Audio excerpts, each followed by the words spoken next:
શિયાળાની કડકડતી ઠંડીમાં જો ગરમા-ગરમ દાણા મુઠિયાનું શાક અને તેની સાથે ગરમા-ગરમ રોટલી મળી જાય તો ખાવાની મજા જ કંઈક અલગ છે. તો વેલકમ ટુ હિમાનીઝ કિચન મિત્રો. આજે આપણે બનાવીશું દાણા મુઠિયાનું શાક.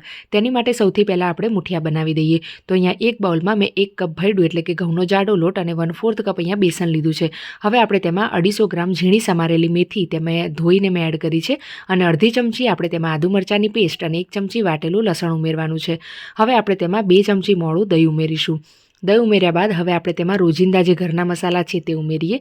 તો અડધી ચમચી હળદર, 1 ચમચી લાલ મરચું પાવડર, 1 ચમચી ધાણા જીરું અને સ્વાદ પ્રમાણે મીઠું એડ કરીએ. હવે આપણે તેમાં 2 ચમચી દળેલી ખાંડ ઉમેરીશું. તો કોઈ પણ ગુજરાતી શાક હોય તો તે ગળપણ વગર અધૂરું છે. તો અહીંયા ખાંડ ઉમેરીશું અને 2 ચમચી અહીંયા તેલ ઉમેરીશું. અડધી ચમચી અજમાને હાથેથી મસળી અને ત્યારબાદ તેમાં ઉમેરવાનું છે અને બધી વસ્તુને મિક્સ કરીશું. થોડું પાણી એડ કરીને તેનો મધ્યમ કઠણ લોટ બાંધવાનો છે, જેથી મુઠિયા આપણે બનાવવામાં સરળતા રહે, વધારે ઢીલો ના થઈ જાય તેનું ધ્યાન રાખવું. અને લાસ્ટમાં તમને એમ લાગે કે લોટ થોડો ચોંટે છે તો થોડું બેસન તમે લઈ શકો છો અને બેસન લઈ અને લોટને એકદમ સરસ મસળી અને લાસ્ટમાં તમારે થોડું તેલ લઈ અને લોટને એકદમ સરસ રીતે મિક્સ કરી દેવાનો છે. લોટ એકદમ સરસ બંધાઈ જાય ત્યારે તેને સાઈડમાં મૂકી દઈએ અને હવે આપણે દાણા એટલે કે અહીંયા તુવેરના દાણા મેં લીધા છે. તો 500 ગ્રામ તુવેરના દાણાને 2 ગ્લાસ પાણીમાં હળદર અને મીઠું એડ કરી અને બાફી લઈશું. તો અહીંયા આ રીતે તપેલીમાં જો બાફું છું, તમે કુકરમાં જો બાફવા હોય તો પણ બાફી શકો છો.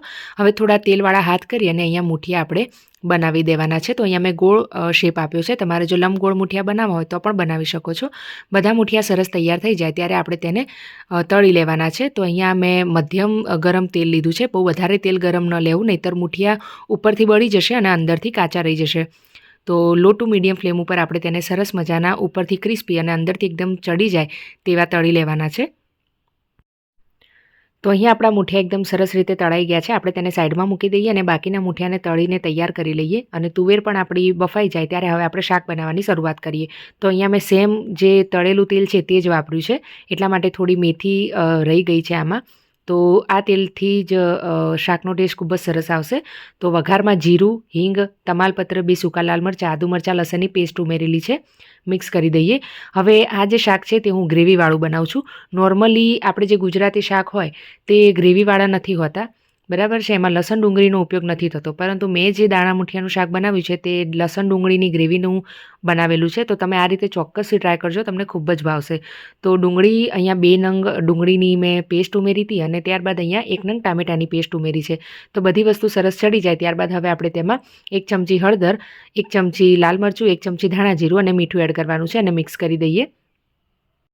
તો અહીંયા મસાલા ઉમેર્યા પછી આપણે એકદમ સરસ રીતે તેને સાંતળી લેવાનું છે, કારણ કે મસાલા ગ્રેવીમાં એકદમ સરસ રીતે ચડી જવા જોઈએ.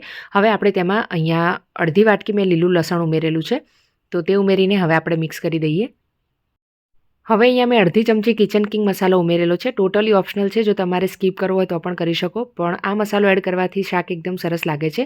તો તમે જોઈ શકો છો ગ્રેવીમાંથી તેલ છૂટું પડી ગયું છે. તો હવે આ સમયે આપણે બાફેલી તુવેરો તેમાં એડ કરવાની છે અને મિક્સ કરી દેવાનું છે.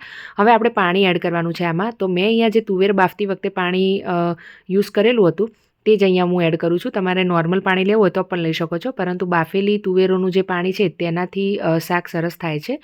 તો તે ઉમેર્યું છે અને એના સિવાય અડધો ગ્લાસ વધારે પાણી ઉમેરી અને તેને હવે આપણે મિક્સ કરી દઈએ.